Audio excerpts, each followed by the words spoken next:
We are the Sound Table. We're here to sound off about current events, everything that's happening. We have an amazing guest for you guys today. We're going to jump right into this. Our guest is Richard T. Jones. You said it. You may know him from his role on the show. What's the name of the show? Rookie. The Rookie. I don't want to do all the talking here, so I'm throwing it off to the left and the right. Of course. Cameo on American Horror Story. He had did. That's all you wanted to talk about in this. And he was in the wood. He was in the wood. And he was in the wood. Legendary. Exactly. So our topic today, talking to Mr. Richard T. Jones, was cancel culture in Hollywood.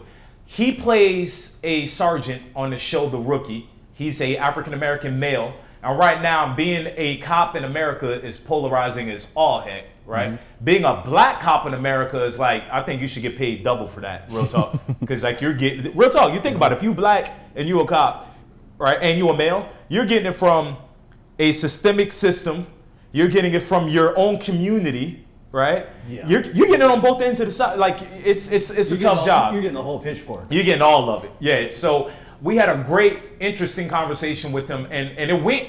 Well, I'm gonna let you guys watch and see how it goes. We'll join you later when we come back with our panel discussion. So this was recorded a little earlier. Here we go. Hey, what's up, everybody? Your boy Drew here. We want to welcome you all back to the Sound Table with our special guest, Richard T. Jones from ABC hit show The Rookie. How you feeling today? I'm feeling good, Drew. Thank you for asking. How you feeling? I can't complain. Okay.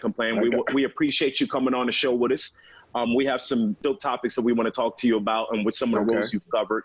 First off, before we get into all of that, how are you quarantining during this quarantine time? Oh, man. It was okay for the first 2 weeks. And then, now it's kind of prolonged. So just spending a lot of time with my family, which is getting a little bit too much for me. My kids are starting to drive me a little bit batty. I want to go back to college because all this non-college stuff is kind of giving me concern because a lot of peace was when two of my kids were out for college. So now they're like, we might be staying home doing online. I'm like, oh no, somebody going to college. Yo, that's when you get them a studio apartment. That's when you get them a studio apartment and be like, y'all work from here. And yeah. So where are you based right now? Are you in LA, New York? Where are you at? I'm in LA, yes. You're in LA. Me and my family are in LA, yes. Okay, awesome. So off the bat, you've played multiple roles as a police officer, including currently you're a sergeant on the show The Rookie. You were a detective in American Horror Story. You were a CIA officer in Narcos. You were a court officer in Judging Amy. I mean, it goes on and on. My goodness. Oh, yeah, I'm a little bit Somebody did the research. Yo, somebody did the research. I know. Shout out to my boy Noah. So, what do casting directors look for when they're casting for law enforcement role? And are there like particular mannerisms? Like, what is it that makes you always get this role? When it comes to anything I get in Hollywood, man, I just, I have to owe everything to the grace of God. One of the things that really propels me in this whole industry is that, I'm just a Christian, man, just walking with the Lord. So whatever door he kind of opens up, for some reason, when it comes to police roles and authority type figures, I kind of fit the bill. I don't know if it's because I'm tall or I look mean. I don't know what it is, but I'm so different. You don't look mean, man. I know. I'm so different than all these roles, but everybody thinks that I have this strong presence, so they say. But like I say, I just kind of attribute that to the glory of God. It has nothing to do with me in particular. And so hopefully I just do my job well. I could not tell you what kind of goes with me getting these particular roles. They just always tend to come my way. But once you get one role, Yeah, I'm on that list. I'm kind of on the list of, okay, we're looking for we need a black cop. Who we call? Exactly. Jones. No. I loved you in American Horror Story, that's for sure. Oh, look at you. Look at you. That was a tough one, boy, because American Horror Story is shot in a way where you don't get all your material. You just kind of get your part. So when you start seeing the whole show in the full, you start saying, okay, this is a little disturbing. I didn't know I was doing. I didn't know it was going to be this deep. Yeah. When you're training for these roles, did you do any ride-alongs or anything that way? Like, what kind of research do you do for those roles? Yeah, it depends. Because I've done so many, I do less because I kind of know the routine. But I always do a couple ride-alongs. When it came to playing a desk sergeant in this particular show, The Rookie, I kind of walked around. I watched the staff sergeant because they're more in-house. So it's a little bit different than I usually play. So I wanted to see their mannerisms and how they moved around the house. But usually I go on a ride along. We do the shooting range. We do all that kind of stuff. We learn how to, from the tech advisor, learn how to walk and enter a room, how to go in combat with the SWAT gear and all that kind of stuff. So there's a little training to go. Off that. I got one more to piggyback off that. Has a real life Leo ever rolled up on you and been like, either praised you or been like, nah, man, y'all doing that wrong? A little bit of both. Usually, usually they come up and they kind of like what I do. So they're like, hey, but they mock the gold tee because I have a gold tee on the show. They're like, look, you wouldn't have a gold tee. I said, look, that was not my call. I tried just to get the mustache because I said, look, they don't have gold tees. And he was like, but they wanted a gold tee. So it is what it is. So the real question is, do you get a shield pass if you try to slip in a cop bar? You get the shield pass. I always get a pass. Hey, that's what I'm talking about. No, but cops tend to dig us. So we kind of want to make them look in a good light. We try to portray them correctly and not dishonestly, and they appreciate that. Well, along that same note, amidst all of the social outcry for police reform, from the killing of George Floyd and Breonna Taylor and others, we've seen so many shows affected by that social circle in general. I mean, even all the way down as far as like a children's show like Paw Patrol. Yeah, I know. Like that puppy's canceled. Like Brooklyn Nine-Nine, they're rethinking whether they're going to come back or not. And even shows like Cops and those other documentary style police shows, they're all done like now. Like what's your take on the current climate regarding police in Hollywood, and do they have any social responsibility to either be on the air or not on the air? Like where's the line? I think when it comes to cop shows, I think that there is a responsibility to be on the air, because we got to understand a country that's not governed is not a country. Okay, so it's just like, so we got to understand most people don't understand the job of the police. The police are there to serve and protect. So when people understand, we're here to protect and serve, and when people don't understand what protecting and serving is, to protect you, that means pre-crime. I can't protect you after the crime. So if protection does pre-crime, that means I got a profile. That means I got to look at my environment. I got to look at the terrain that I'm absolutely patrolling, because if I don't recognize those certain things, I can't protect you. Okay, so I have to, profiling is, first of all, we all profile, because even if you like, there's certain girls you like at the bars, you're gonna profile the girl you like. All right, you don't go to every girl. You like, hey, I got a profile. So people don't understand profiling is a very important part of protection. When it comes to serve, that's after a crime. People don't understand, most police officers, they do a lot of social work. They're there. They have to counsel so many marriage couples. People don't see all the work they do. So it's a little bit catch-22 in a lot of ways, where you think about, why is this police officer like this, or this particular we can talk about George Floyd and why his technique was off. What we witnessed that day was just bad technique and a murder. Unfortunately, it was just bad technique. I've seen people with their knee in the back constantly, but he had it on the neck. He had it too far up. That's why everybody was sitting around thinking it was fine. you know, but only reason I know this is because I went through cop training, and I'm like, oh, I've seen this technique, and I grew up in the hood, so I've seen that technique anyway. So, you know, so I have a question for you. Okay. Let me circle back to one thing you just said regarding the protection and profiling.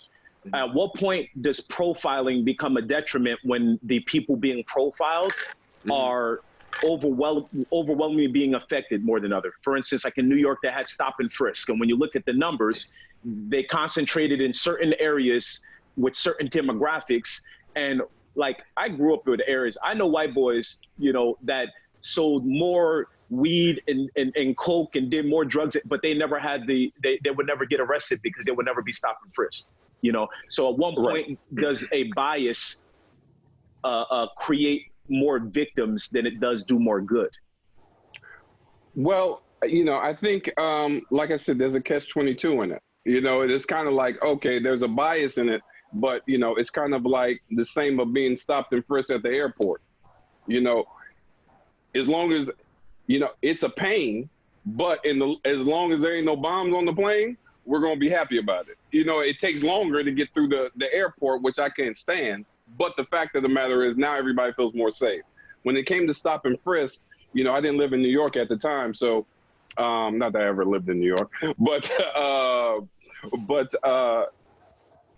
you know, I don't know the different communities. All I know is when a cop is patrolling a certain community, crime looks the same in this particular community. So when we look at a lot of things on the internet and stuff like that, and you're seeing white cops with black people, or what you're seeing is a black area. So it's like, so everybody there is black anyway. So all the cops deal with are black people, but we're not seeing that part of it. We acting like it's in the, you know, like downtown LA, where you're going to see a bunch of all different types of people. Now in Manhattan, I don't know exactly how stop and frisk worked. I know a lot of people complained about it because they were looking for certain people that were robbing people, not necessarily selling anything. So I don't know how the robbers were back in those days. So I could tell you how it looks. Okay. I mean, it was literally. I mean, there's lawsuits on it. There's a lot of discussion, just more or less at the discretion of the police. So if you had a bad interaction with there are documented cases in communities where the same group of officers have arrested the same gentleman over 80 times for trespassing or for walking down a street, and calls or complaints is for harassment and get thrown up. Well, he must have did something. Well, he must have did something. But how do you arrest the same person 80 times it always gets, but it always gets never find them with, It always got thrown out the 80 times? Well, he spent the night in jail. The dude would spend the night in jail or spend a week in jail and then see the magistrate or whoever and then get released. But it was never really a crime. Okay. I want to circle back a little. Go ahead, Joey. Go ahead. We taking this down a rabbit hole. Yeah, I want to circle. I want to circle back more to the question and ask you more as like you as an actor, you know, not necessarily what the cops should do, but as the person who's playing the police, you know, where do you kind of see the line as far as this cancel culture and for the public outcry? I mean, I haven't heard that somebody's trying to cancel Olivia Benson from SVU because she always portrays the cops in a good light. It's crazy. Like that's crazy because it's going nuts. So as an actor, you know. Yeah, as an actor, you know, I think it's, first of all, we got to understand we're actors. All right. So what you don't understand is you are causing a lot of people jobs, not just the actors. You know what I'm saying? So these are jobs that you are just like throwing away. Like, oh, so we're just counseling. You're not just canceling, cop shows. You're canceling jobs. Mm-hmm. So these are hundreds and hundreds of people out of work now because you think, you portray cops in the good light, which if you look at cops, 90% of the cops are going to be good. I'm sorry to say. You know what I'm saying? You know, and I'm being on the low end.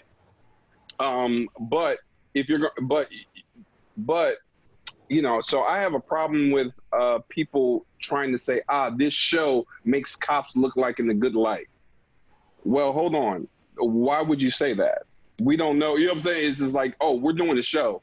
This show is, our particular show is we try to give a little bit of reality, but it's a comedy action show. Cops don't have this much action all the time, depending on what part you have.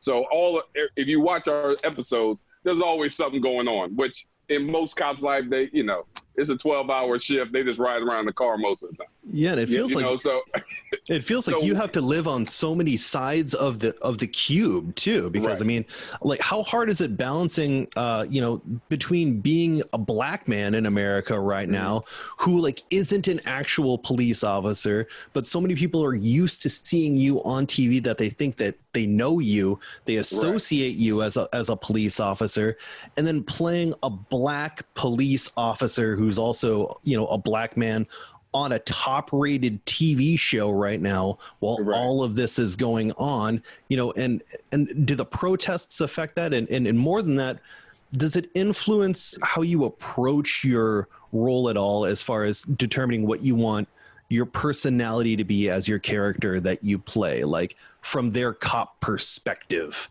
Like how deeply do you dive into that? Well, it depends on the script,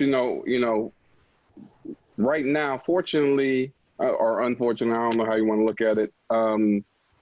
This all happened on our hiatus. So we weren't actually filming when all this happened. Oh, okay. So now, the writers, but we've been having a lot of meetings, just cast and writer meetings, just to see how we're going to kind of address situations such as this next season, and how each person's role is kind of be affected. My whole thing is this: I don't want to put a shame on the police department, because I understand they have a very hard job, just like I wouldn't, you know what I'm saying? So I'm not going to sit there and be like, oh, I understand there are cops that don't do everything correctly, and there's cops that do everything correctly that we never talk about, because you're just doing your job, but nobody's congratulating them on their job.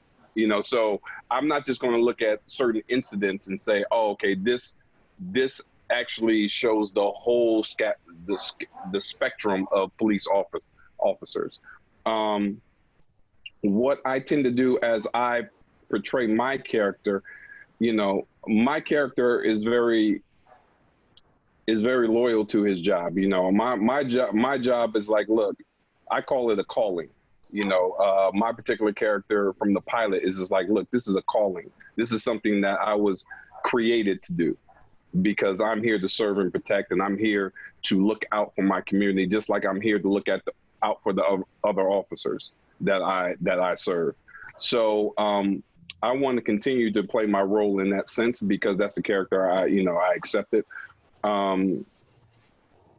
Not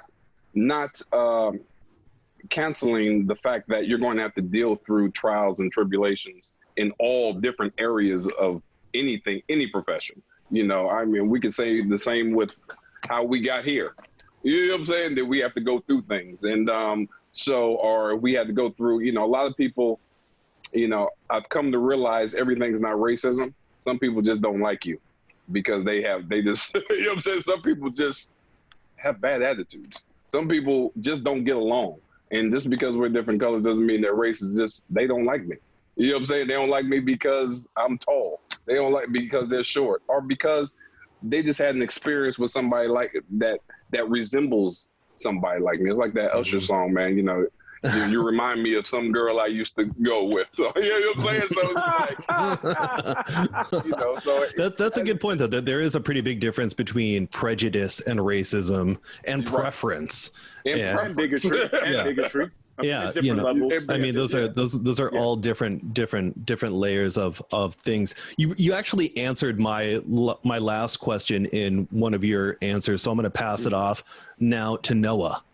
I guess you kind of touched on it a little bit, but you've had, so it sounds like, internal discussions in regards to the current climate with the staff.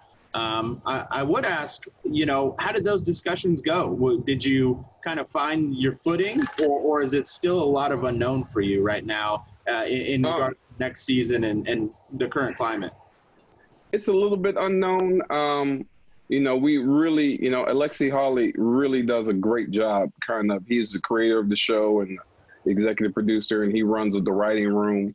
He does a very good job of being considerate of everybody's emotions and everybody's feelings. I think everybody got a chance to express the way they were feeling about the climate, about how everybody had their one-on-one conversation with him about what to express, to express their personal view, and then seeing what they could do to kind of bring a little bit of their personal view on the show, understanding that they're not their character. Yeah.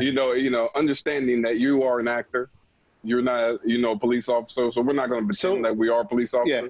So with that said, a quick question though. If the writer writes in something that is against your view, that is against what do you still portray it with the same type of energy, or do you have a talk with the writer? Or, I mean, is it like, it's my job, I have to, act this way in my character? It depends on how much I disagree. It depends on how much I disagree, because I don't agree with a lot of stuff my character does. You know what I'm saying? You're playing a role though, Yeah, but I'm playing a role. So it depends on is it consistent with my character? Yeah. And two, if there's a purpose for it, if it moves the story forward. Am I doing something that's moving the story forward, or if I'm doing something just because we want to throw this in there and we decided to put it on you? Nah, then we might have a couple talks about that. Ultimately, I am an employee, so I'm just gonna keep it real. Ultimately, there's writers, there's performers. He's like, yeah. All right, I get you. I just have to throw. I always wondered how that. I guess morality in acting. You know what I mean? If something goes against what you believe in, like strongly, and it's a written port. We've heard characters having to play gay roles, and they were like, no. With characters having to play. If that was something like, then I'm gonna turn down the role point blank. Right. What if they wrote it in after like season 2 or season 3, and you're already established? They ain't gonna do all that. That's what I'm saying. I'll be like this. Nah, it ain't gonna happen. Nah, bro. I'm just gonna happen. I'm using that as an example, not saying homophobic, because people might get mad. No, I'm just saying. But I'm just using, like, if you started a role here and then somebody said, hey, we gonna take you this way, how that works. So thanks for giving us a little bit of that. I'm very against that. I can't stand that. So if they try to take the role of certain, it's like, this is not the role I signed up for. So we're gonna have a deep conversation before that starts. Just to clarify for our viewers, so there's any misconception about about what exactly you're disagreeing with on that. Yeah. I don't want anybody to misconstrue that you'd be, against playing a homosexual character or anything, or your character being changed. I'm not. I'm talking about if you do a 360 on me, that's something, or not 3, but a 180. Thank you, Joey. Because now you do a 180 on my character. This will be the episode. So we have to clarify everything. Thank you, Joey. At minute 23, he said exactly this. I saw it. There you go. That's not the case. Now, if I'm signed up for a homosexual character, then I know where I'm going. Yeah. Okay. But if I'm signing up for a different character, then they're saying, "Oh, now you're." It's like, hold up. I don't like inconsistency like that. So it's like, okay, when this happened? I'll be like, when this happened? I had a question. So you grew up in, was it Torrance, California, or? I grew up in Carson, California. In Carson, which is right next to Torrance. I went to school in Torrance. Oh. Okay, and so tell us about what your introduction was as a kid to the police. Did your parents have the talk with you? And what was your first interactions with the police department?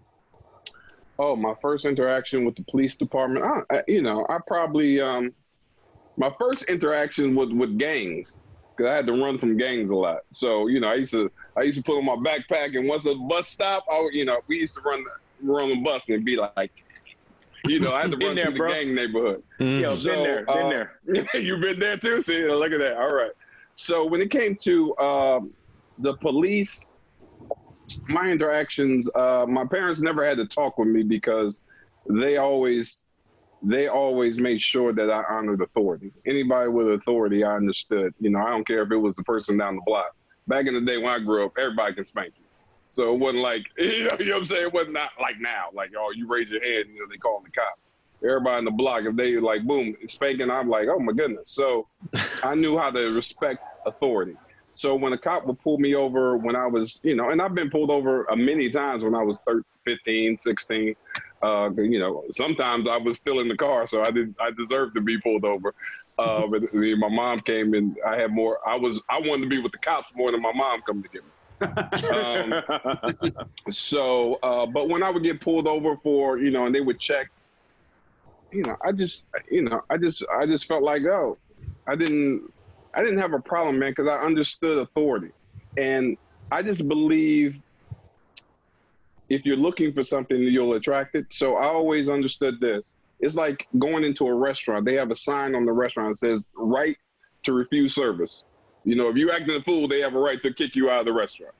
Sure. And when it came to police activity or police interaction, I understood that a couple ways this could go, depending on how I react to the cop. If I react to the cop with honor and respect, hey, this is what you're going, blah, blah, the interaction is going to be smoother. Very, very few, I'm trying to think of a time that I might have had a bad cop who was just so like, they pulled me out the car. That just never happened. He might have asked me to get out the car, and he might have said, or do you have any drugs in the car? I said, no, I don't have any drugs in the car. But, you know, I was sagging and looking like a gangster, so I wouldn't be surprised if he thought I had drugs in the car. So, you know, I had my music bumping. You know, I look like the average drug dealer. So if you look like the average drug dealer, even though I'm a straight A student, they ain't gonna be able to say, well, oh, he must be a straight A student. I could tell by his smile. He's a straight A too. He ain't a drug dealer. So they pulled me over there, look. They'd be like, oh, okay, you know, it is what it is, and have a nice day. You know, slow down, not slow down, whatever. And I would just go with the flow. So even all my interactions with the police officer, if I'm speeding, I'm guilty. My bad. I was speeding. I tell the truth, you know, and it makes everything go a lot smoother. Sure. You know, so they actually let me go a lot because I say, hey, yeah, you know something, you're right. You were going fast. Yeah, I was. My fault, man. I was trying to get somewhere, and you know, hey, I get it. And they'd be like, yeah, all right. You ain't trying to defend, you know, try to lie about it. All right, I'll let you go. So, you know, so I just know how to cooperate, in other words. Okay.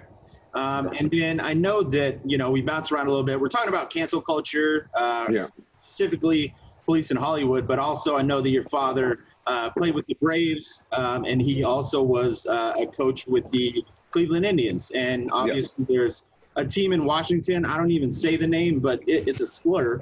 That name. Do you believe that the Cleveland Indians should have that same emphasis on potentially a name change, or do you think maybe they're going a little too deep in the rabbit hole once they get beyond the Washington team and go into teams like, I know the Braves have been mentioned, and the Indians and teams like that? Yeah, I think that's too much too. You know, look, I'm the kind of thing is like, look, you can't destroy the heritage of the country or sports, or, you know what I'm saying? It is what it is in the sense of. But you also don't have to honor it long term. If there's an opportunity to move it in a different, if there's enough. So for the Indians, for instance, right? I'm first generation born here. I'm from Haiti, so the Indians, you know, they ain't got nothing to do with me. But if I have enough Native friends that say they feel a certain way about something and they've voiced it for decades, and this is a social climate where a company will decide to make a change, why not make that change? Yeah, it's changing what was the heritage of it, but future generations will benefit. Was there an outcry for the change other than for years, just social justice? For years. Oh, for years. The Redskins, there's been a constant campaign against the Snyder family, I think it is, to change the name of the Redskins. Because the Indians have been seen as that's a pretty general term, or like the Braves, which is a celebration of, you know, Native American power, versus the Washington DC football team name, which was a bit more of an outdated slur. Yeah. So that one's been around for a long time. I used to see shirts that had the Caucasians instead of the Indians. They had a white face. People made T-shirts, and it would piss white people off.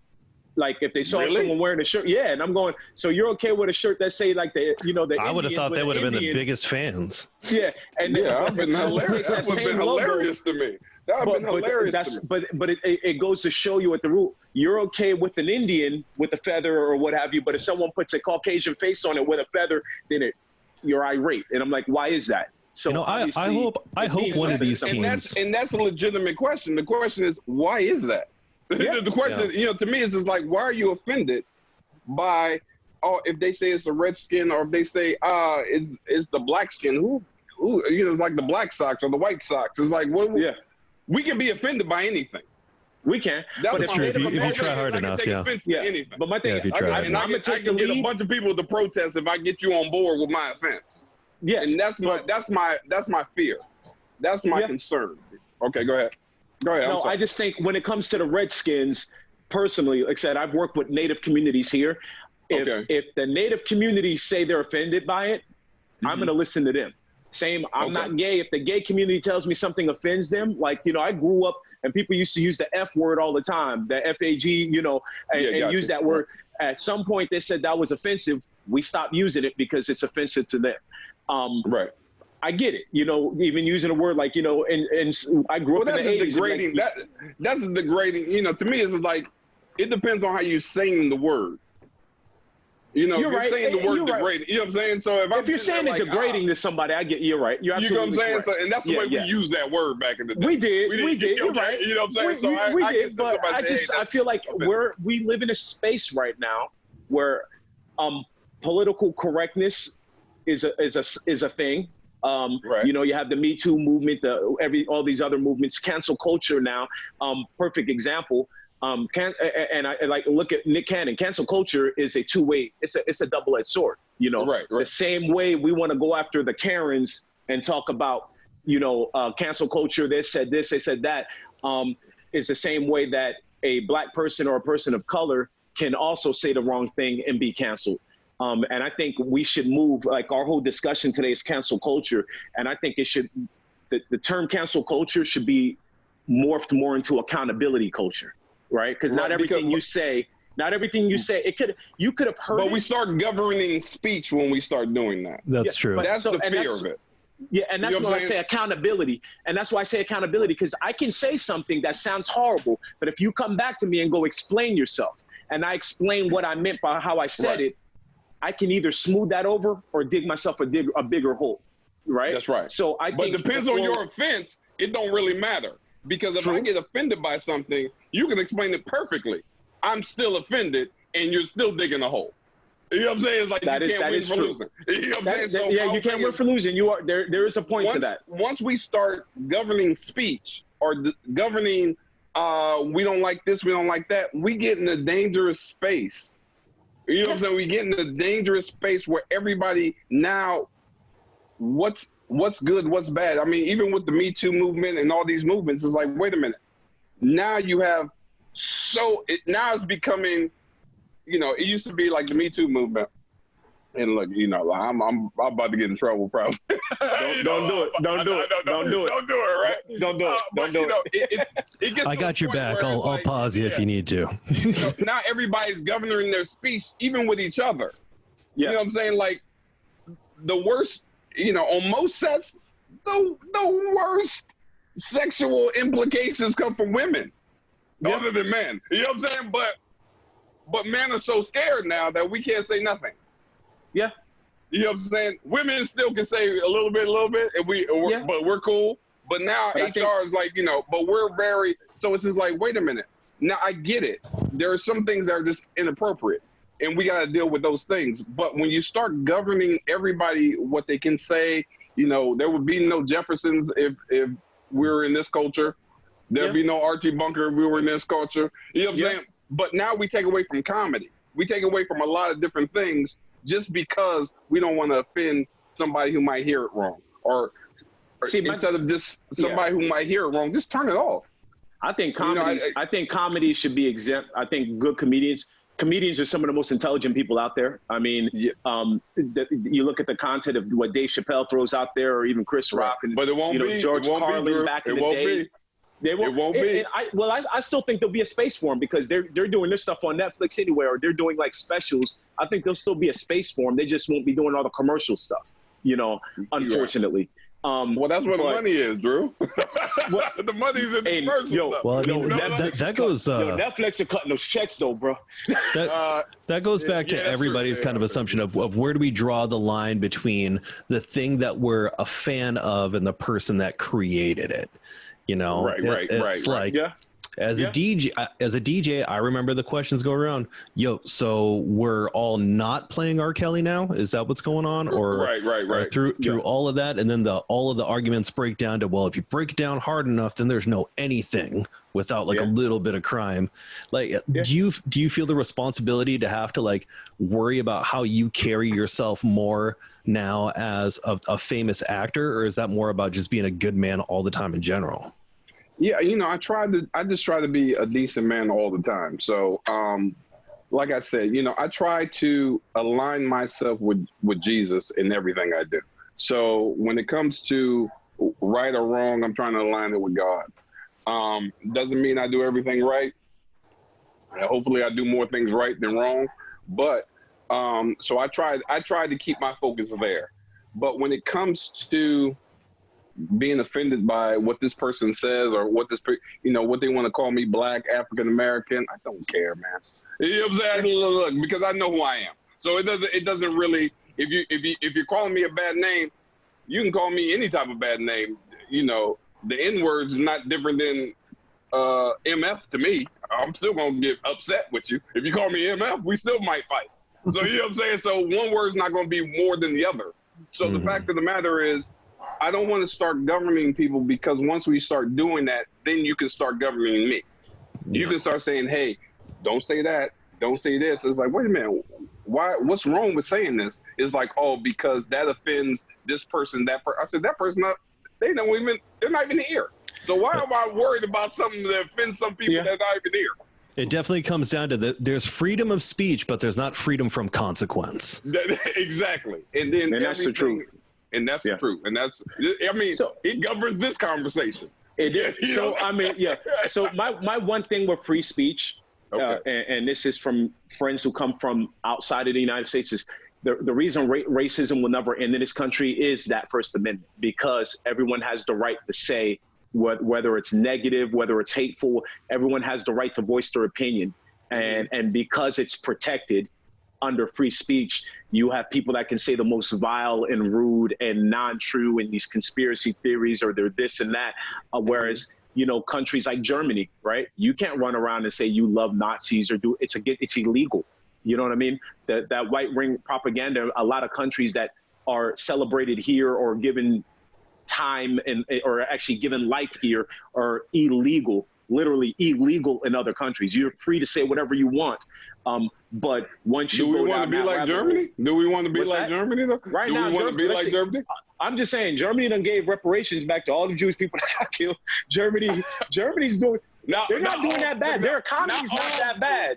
Not all the Jewish people. We're gonna need somebody to fact check that one. Yeah. I don't know about all the not all of them, but I'm just saying, Germany got where you can't fly a swastika. You don't imagine the way some of us feel, or Americans feel, about the Confederate flag here and what it means. Right. You won't find that in Germany. You might find it like in the hills somewhere. A lot of people don't know what it means. They don't know what it was standing for back in the day. It wasn't standing for slavery.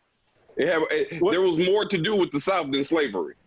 You know what I'm saying? It was more to do. But if you actually read any of the states that were trying to succeed, if you read their declaration, right. It's listed, part of it, like free slave, like they wanted their right to own humans as well as succeed from the North. It's like written in their language. So it wasn't only about slavery, but you can't say it was not including slavery. I'm not saying that, but that's the whole country. That's a lot of countries include slavery. Africa, the continent includes slavery. You know what I'm saying? So, Germany, you know what I'm saying? So you can sit there and say, but I'm not going to take that one little piece and this claim everything else about everything else, and say, since it has that little piece in it, let's take everything out. Let's remove it. So, See, otherwise we're gonna do that with everything. I understand, but the modern Confederate flag did not come back around to years after the Civil War, and it was brought to the U.S. or made popular. Same with the Confederate statues by a group called the Sisters of the Confederacy. I want to say that there were a group of wives and women and elite aristocrats that pushed for the what we know now as the Confederacy, like reshaping. What's that? We also have to remember that the Confederacy in general only lasted about like 5 years. I wore those giant-legged Jinko jeans for more years than the Confederacy existed. So, like, am I able to consider that my heritage? Then, I mean, how can 5 years? See, now we're going down the rabbit hole, and we. But anyways, wait. Because I know Noah had. Talk about baseball. We can do that with baseball. Too. Yeah, Noah had. Remember, it was just white for a long time. We should get rid of baseball because of the history of it, the way it came from, the way it started. Even though it got better, we should still, it's just like we can do that all day, and I don't want to be that country that starts ripping people, because what makes us a free country, what makes us a great country is that you have a right to be, pardon my language, a dick. You know what I'm saying? You have the right to say your mind, even though it's way off kilter and it's disgusting. But you have that right. And we got to understand, like, hey, that's what makes this country a specifically great country, because people have the right to be the way they are. They have the right to practice the religion they want to practice. You get so many different countries. That's not true. Richard T. Jones says you have the right to be a dick. Richard T. Jones, 2020. Yo, that's a slogan. I know that Noah had one more question for you. I didn't want to cut him. Well, no, we didn't want to take up too much of your time, but we want to thank you for being here. Last question, we just wanted to know what's on the horizon for Richard T. Jones. Do you have the new season coming out, but is there anything else you're working on that's close to your heart, or anything that's on the horizon for you? Yeah, right now, me and I started a production company. It's called Prophecy Pictures Entertainment, and we are in the midst of developing a movie about an African doctor, a true story. We will. I look good on camera. Sebi? Check this out. I was looking at you for a minute. If you can do, can you speak French? Oui, on parle français. That's all right, man. Start learning some French, man, because you look a little Congolese. Because it takes place in the DRC. Do you? I do. I took 6 years of French. My parents I'm literally first generation born from Haiti. So I speak Creole and French. You should speak French. Yeah, you should speak French. Me parle français, oui. Okay, nah, he actually does. All right, look at that. So don't maybe don't if you want to take the role a different way, maybe the doctor's Filipino now. I'm just saying. At least the nurse is for sure a Filipino dude. This is Africa back in the 70s. So it's like, I'm sorry. Sorry, Joey, you out on this one, bro. You out on this. You'll be hearing from a delegation. But we're in the process of doing that. I just sold the script to Viacom and LeBron James's company called Spring Hill. It's called Fantasy Football. It's a coming of age film between a father and a son, based on a video game premise. Not video game premise, but the boy uses the video game to control his dad a little bit. So it's a family fun movie. So it should be fun. I don't need that in my life. Nobody controlling me through no gamage. No. Not today, Satan. Not today. Not today, Satan. But yeah, that's what's going on in my life right this particular moment. And we start back the show in September. We got pushed back with the whole COVID thing. How are you guys doing with the COVID thing up there? Terribly. I mean, yeah. Wow. You just saw all your faces. Yeah. Everybody went like, sorry, I thought this was a safe and open and honest place. My goodness. Yo, 100, Joe. Keep it 100. I'm just saying. Yeah, it's like the governor hasn't. We're in stage 2 in King County. He hasn't rolled it back to stage 1 yet. He's It's still early in the day, though. It's still early in the day. Things can still happen. They like to. I've noticed that, like, even our current administration of Washington, like, people like to deliver bad news on Fridays. They do it on Friday. Always on Friday. Because then they can disappear on the weekend, and by Monday it's old news. Yeah. That's right. So, That's right. yeah. So it's not quite 5 p.m. yet. So something might happen. But I mean, people just don't want to listen. Like, you know, it's I shouldn't have to wear a mask. I'm like, it's not that hard. It's like, it's really not that hard. Like, right. It's not. It's really not. I have fresh masks in my work desk. I have fresh masks. It really isn't. You know, and look, and I'm the kind of believer. Look, I don't believe in like, oh, we need to be wearing masks, especially outside and when you're in the car by yourself. If you're in the car by yourself, take your mask. No, don't. Yeah, all right. Yeah, take your mask off. I'm like, yeah. I'm all like, hey, I'm like, people who wear a mask in the car probably leave the house and put a condom on just in case. You're gonna get so. Yo, but if my Uber, this is your day, man. You've been trying to get in trouble. Trying to get in trouble. If your Uber driver is not wearing a mask, though, you're gonna feel a different way, though, for sure. Yeah, you're gonna but be that's mad. an Uber driver. That's true. I don't need him without the mask. But he's at work, Joey. Exactly, but when you're driving along, you don't know who's at work. You just see, oh, look at this fool in his car with a mask on. Yeah. Well, Maybe he's a driver, yo. If you're an Uber driver, it says Uber on the car, so I do know you're an Uber driver. Man got a point. I say mask up. All right. Wash your hands and mask up. Thank you so much for taking the time with us. This was a great discussion. I think we thank you, Noah. We got some good points, and we hope to have you on in the future and talk a little bit more about whatever the script you have, and hopefully to see that come to fruition. Yeah, that would be great. You know, so let's keep praying for that to come to pass. And I'm gonna go work on my I would French. love to come back on the show. We can talk about something else. And Drew, you know, once they change the name from the Cleveland Indians, okay. Yeah, it's the Redskins. They are changing the name though. What are they going to change it to?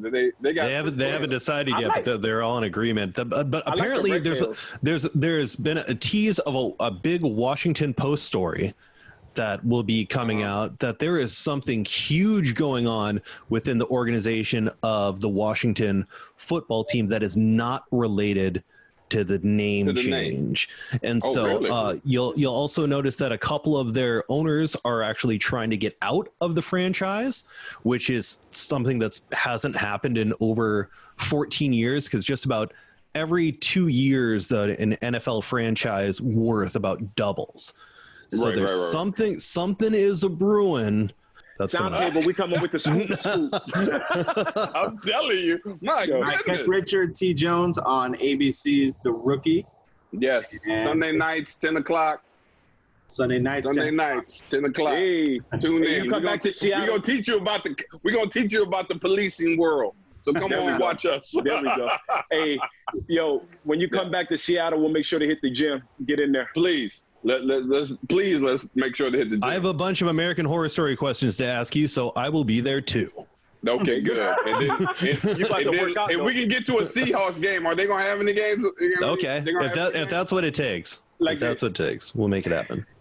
Hey, on behalf of myself, the group here with Green Tea, the Sound Table, we appreciate you making time in your hectic schedule of being at home during quarantine. Look how he threw that in there. Look at that. And your hectic schedule at being at home during quarantine. Yeah. So we appreciate you. I appreciate this break, actually. So now I got to go back and deal with these grown kids of mine. Like this woosah. Yeah. Rub the earlobes. Rub the earlobes. Awesome. Thank you, man. Well, bless you guys. Thank you so much. Thanks for the time. Take care. All right. All right, guys. So we just had a great interview that we pre-recorded with Richard T. Jones, actor from the show The Rookie. Mm-hmm. We talked about cancel culture. Let's talk about that, right? Yeah, I mean, I'm happy to dive right into that because, I mean, first and foremost, I'm not a huge supporter of cancel culture. Let me rephrase that. I'm not a fan of the knee-jerk cancel culture, which is they said something, so, you got to cancel them. I like giving, understand what's in someone's heart before we try to cancel that person. That being said, if it's in someone's heart, whether it be racism or bigotry or whatever form of it.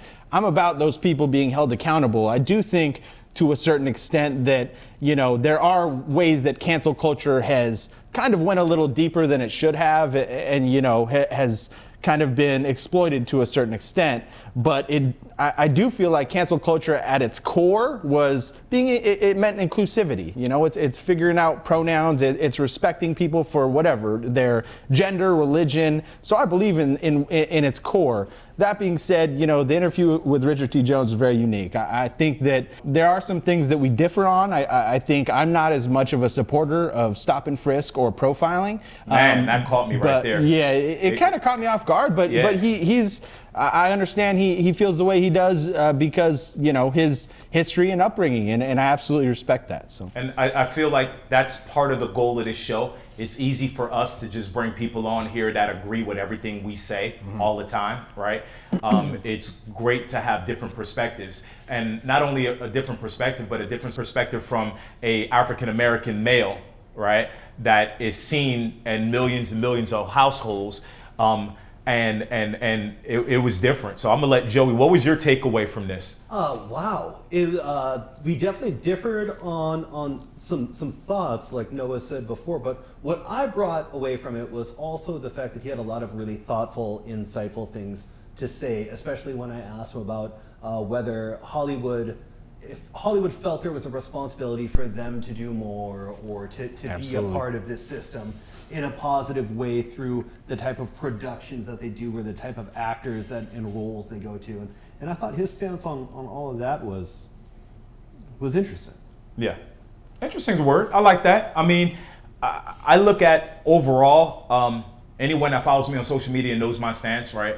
Whether you want to call it defund the police, if you want to call it reallocating funds of the police, if you want to call it reimagining the police, to me, it's all semantics. It's the same. We are in a space right now where what we currently have as a system is not working, right? It's not working for everyone equally, right?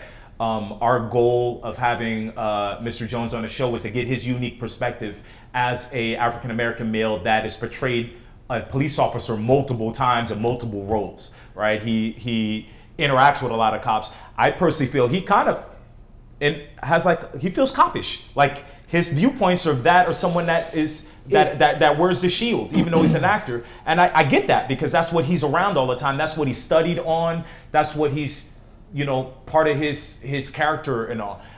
So a lot of it threw me off, like hearing a African-American male that is not an officer support something like stop and frisk threw me off.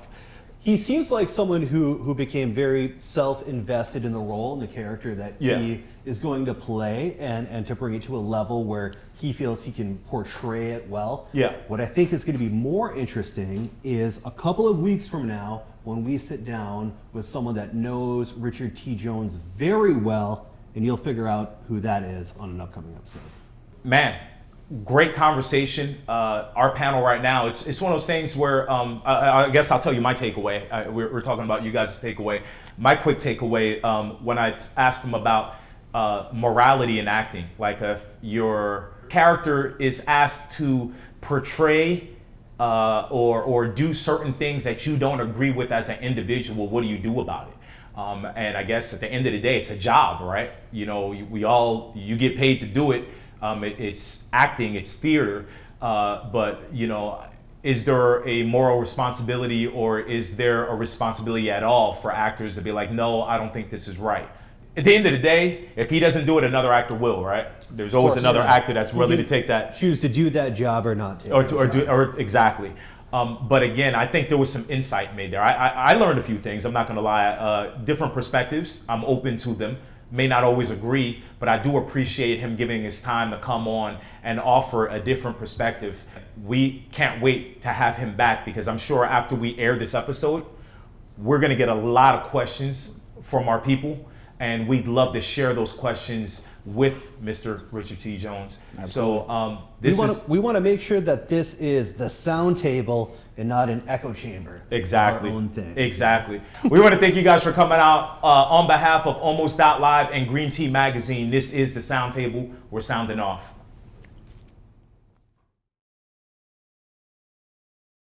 Hi there. Did you like what you just saw? Did you like that video? Did you love that interview that we just did? If you did, make sure you hit that like button or the subscribe button over there around somewhere in this general lower area. Maybe you click that share button, send it to a fella, send it to somebody that you went to high school with who sent you something random that you didn't really care to watch but did anyway. Do all of those things and make sure you follow the Sound Table Live on all social networks, and we'll see you on the next one.